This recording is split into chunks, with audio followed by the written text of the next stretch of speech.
We were just talking about this on August 26. Back then, I told you Washington drivers had already paid about $4 billion more for gas under the Climate Commitment Act, nearly $700 per driver. And now, here we are again. Things are getting even more expensive.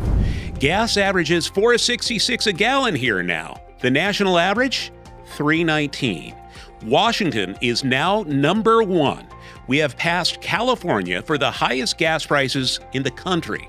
Why? Sure, there are refinery challenges. But you should also keep in mind the state just held another carbon auction, happened earlier this month. And just like that, gas prices jumped. Already up a quarter a gallon since the auction, with expectations of it going up a total of 50 cents or more when this all gets priced in. Oil companies bid, they pay the state, and then they pass the cost right along. So while Olympia gets the cash, you get the bill at the pump. Because of course, the oil companies are not going to say, we will just eat that cost from the carbon auction. No, they will hand it to you with a smile. Same playbook with tariffs. Politicians say companies will pay, but somehow Christmas gift receipts this year will be a different story. That's for a different commentary. When it comes to gas prices, you are covering the cost of that auction. It lands hardest on the people who can least afford it, too.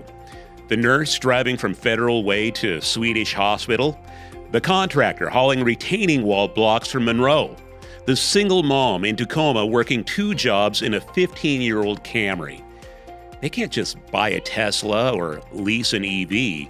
For them, this is not abstract. It is $15 or $20 extra every single week. And $20 might not sound like much in Olympia, but at minimum wage, that is more than an hour of pay. For someone living paycheck to paycheck, that's a bag of groceries. It's diapers and wipes. Now, defenders of the program call it a market-based system that finally makes polluters pay the true cost. They point to where the money goes: free transit for kids, electric school buses, charging stations, clean energy. And yes, those are worthy projects. But the larger reality has not changed since the last time we talked about the carbon auction. Washington accounts for less than 0.2% of global emissions. We could park every car in the state tomorrow, and the planet would not notice. Meanwhile, China is still firing up new coal plants, and each one wipes out in weeks what we spend billions here trying to save in a year. That's why experts keep saying climate change cannot be solved by one medium-sized state. It has to be national, has to be international.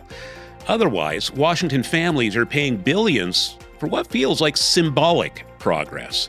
And get ready. The next auction is next month, then another in November, which means, like clockwork, you will see another bump in gas prices right after that. We were promised pennies and cleaner air. Instead, we got the highest gas prices in America, and working families are left with the receipt. That's today's commentary for Tuesday, September 16th.